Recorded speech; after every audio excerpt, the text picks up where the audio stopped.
Okay, it worked. All right, so this is actually going to be a really short video, by which I mean like 10 minutes or something, because I actually have psychoanalysis in 15 minutes. But I thought that I would just go ahead and talk to you about abstraction in particular again, because this is such an important topic. I'm opening up the Wikipedia page, taking it out. Like, as I said before, abstraction, people say hominids or whatever, we do abstract thought. Already, you're making too many assumptions, right? Who knows what animals or plants are doing, right? Or what the archons or whatever, the people in Svarga. What I'm trying to say is, who knows what sort of sentient beings there could be and what they're doing, right? So this whole idea of we're unique, blah, blah, blah. For the birds, but again, it's a form of abstraction, right? The whole idea of humanity is an abstraction. So is this just going to open? This is just like my favorite essay from that I've come across from Afro-pessimism or something. I just don't know whether I can find it. But I mean, this is basically a similar topic, right? So Black Messianic Invention. And so you can probably guess the human is going to come up, right? The slave needs freedom from the human race, from the world, right? It is colonial Christianity's very universalizing humanist logic that subtends Fanon's claim that for the black man, there's only one destiny and it is white. Blackness can only find its ontological fulfillment by no longer being black or by entering its own abyssal significance. Okay, so what does that mean, right? Obviously, it's a small sample size. But, like, it's sort of like you are coming to mean something, but it's more than your meaning. So I wonder, I don't even really know what I would say about this, but it's something that I bring up a lot. Buddha Dasa, there is no religion. Because this is the discussion where you have, the topic of Dhamma language. And so it's basically similar to the idea that all language is poetry, right? So, like, I don't know if this is going to come up if I just search prose. Right. So the popular division into prose and verse is inadmissible in accurate philosophy, according to Percy Shelley, right? So poetry is prose, right? So here I have this. I mean, poetry is a really big deal for Baudrillard, right, in the symbolic exchange in death. And so my contention, right, is that Baudrillard, just by writing books, did more than so many people. Like, he's more violent than Genghis Khan, right? Like, Jean Baudrillard is like an avatar of Vishnu, right? Like, the type of shit is what I'm telling you. But, I mean, if you just look up poetry, I mean, there's more than that. Yeah, these simple rules are repeated. So he's talking about anagrams. As regards alliteration, the rule to which it used to be thought we were able to submit all ancient poetry, Saussure says that it is only one aspect of an otherwise vast and important phenomenon, given that all syllables alliterate or assonate or are combined in some other phonemic harmony. So phonemic groups become echoes. Anyway, so what is this? The point is that I really wanted to get to try and challenge myself was that, there's the discussion here of Dhamma language, right? People who are blind to the true reality Dhamma can speak only people language, but there is also the language which is spoken by those who understand reality, Dhamma. But so, of course, the whole thing is very funny because it's like, what is it that you understand about reality? And in a way, what you understand about reality is that, I mean, there's nothing that you can say which describes reality. So, like, that's part of what's going on with poetry. So, like, every time you say a word, it's not just that you're describing something else, but in your very enunciation, in the very conceit of your using intention to craft a word and to say something, and the very conceit that time is passing for you to do that, and the conceit, right, that there's somebody else that you're talking to, and that, the conceit that it matters what you say, and so on and so forth. All of these things are very built in. Obviously, there's a host of assumptions that go into, or implicit assumptions, you could say. Like, again, like if I'm talking, then I'm implicitly assuming that somebody might listen to what I'm saying, And like that's why I'm choosing words, like, and they're supposed to mean something in particular, and so on. But so that's where Dhamma is sort of like the awareness you come to. It's sort of like psychedelic. That's why it's associated with meditation. You know, the arbitrariness and the contingency of any language, right? It's so easy to take for granted when you only speak one language, but then just another language, ja, wenn noch eine Sprache dazukommt, dann ist es total verwirrend. Dann weißt du, dass es ist eigentlich nicht nötig, in einige Worte oder spezifische Worte oder Aussagen Sachen auszudrücken. Therefore, you know, like it's arbitrary the way that you say things. So you could say things in many different ways. You could use many idioms. You could use many metonymies. And so in some sense, you know, if we're going to upaya, right? This might be a thing. Because, okay, so what I'm trying to say is, like, how can I connect the significance of Dhamma language to abstraction? And so, I mean, I think in a way, the thing is that you're abstracting over abstraction itself, because the whole conceit of using a word, as if we go to, I think it's in On Truth and Lies in a Non-Moral Sense. And then if we search for concept, right, yeah, every word instantly becomes a concept precisely insofar as it is not supposed to serve as a reminder of the unique and entirely individual. So, like, let's go find the original German, right? Because I can read that.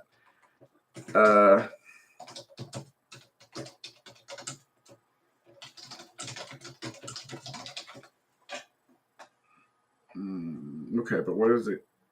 Über Wahrheit und Lüge im außermoralischen Sinne.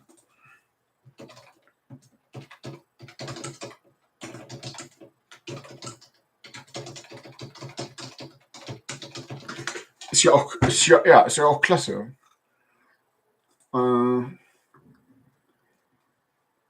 So over here, it's on page 3 of 9.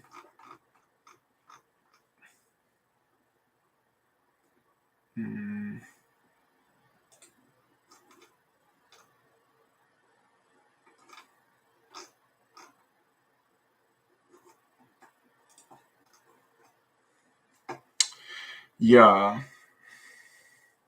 Das Übersehen des Individuellen, ja, wir wissen ja gar nichts von einer wesenhaften Qualität, die die Ehrlichkeit hieße, wohl aber von zahlreichen individualisierten, somit ungleichen Handlungen, die wir durch Weglassen das Ungleichen gleichsetzen und jetzt als ehrliche Handlungen bezeichnen.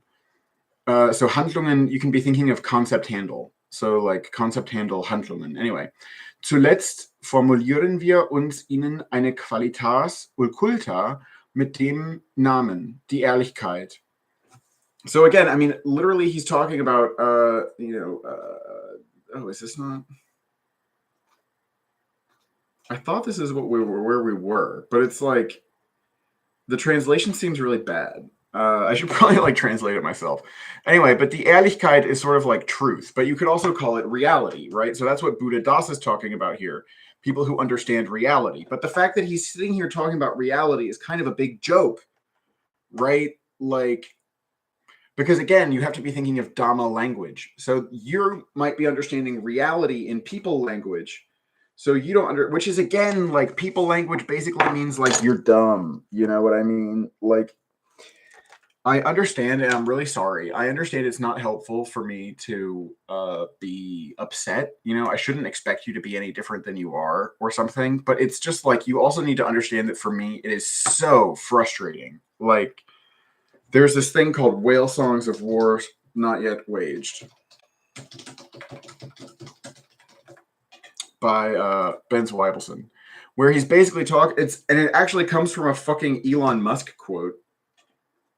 Elon remarks that human speech to a computer will sound like a very slow tonal wheezing, kind of like whale sounds, due to expected lightning-fast processing speeds and how AI will move from specialized application into general intelligence context where humans are slower, more error-prone, and unable to compete in every conceivable way. So, I mean, I'm not saying I can compete with an AI, but, like, I literally am an AI compared to you people, right? Like, I can process faster. I can move from specialized domains into general domains, like where you're just slow. Anyway, but so that's why I'm trying to explain to you abstraction. Like, this is all I'm doing. Like, this is like one of my main frameworks recently. and this whole like the game mechanic of abstracting over something.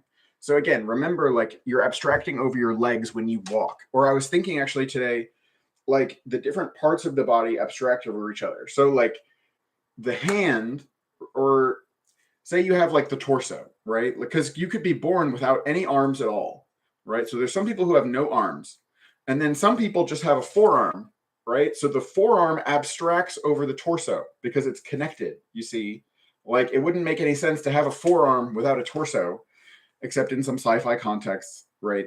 But like, as we understand it, right? Like, and that's where, you run into problems, right? Like, you hurt your shoulder, right? So the thing is, like, all the time we're abstracting over our bodies. And so what we call sickness is when, or whatever, infirmity, like disability, whatever, is when your body is in a condition where you can't do the things that you would expect it to do, right?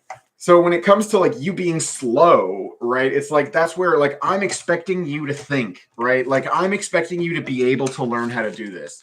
And the thing is, I know for sure everybody's capable of it, but like what are you asking me to do, right? Like, it's hard to do with one person or something, like, and it's just like, what do you expect me to do? Like, like, it's like somebody like Donald Trump, for example, is hard to get to. So that's why I have a scattershot approach. We're like, and then it's just like, it's too much for me to do individually. So in a way, the internet knows me better than my friends or whatever, right? Because like, if you can actually pick up what I'm putting down here, and have been with everything that I've done, I'm abstracting over. Anyway, here's the thing more about abstraction. So your forearm or your upper arm, right, is abstracting over your torso. Now your forearm is abstracting over your upper arm, because see, like, I can now move my forearm, see, without moving my arm.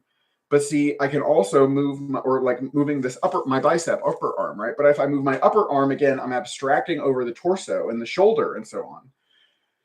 And then that's moving this too, right? So like, because the forearm is downstream basically from the upper arm, like, I can move the forearm without moving the upper arm, right? But if I move the upper arm, the forearm also has to move basically.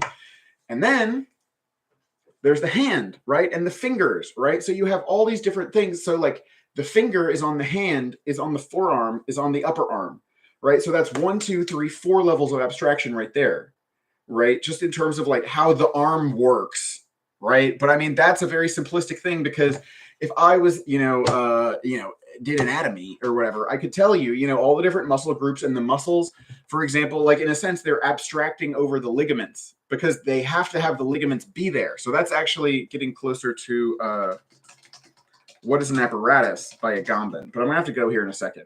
Because basically the point is, if you think about the phone is not by itself an apparatus. It's the phone, eye, brain, or whatever, right? And the hand that holds the phone, right?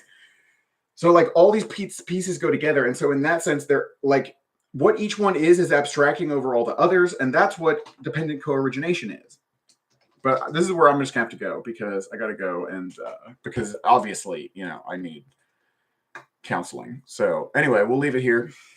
But I'll be returning to this topic, and I encourage you to pursue abstract thought in any way you find fun and honorable.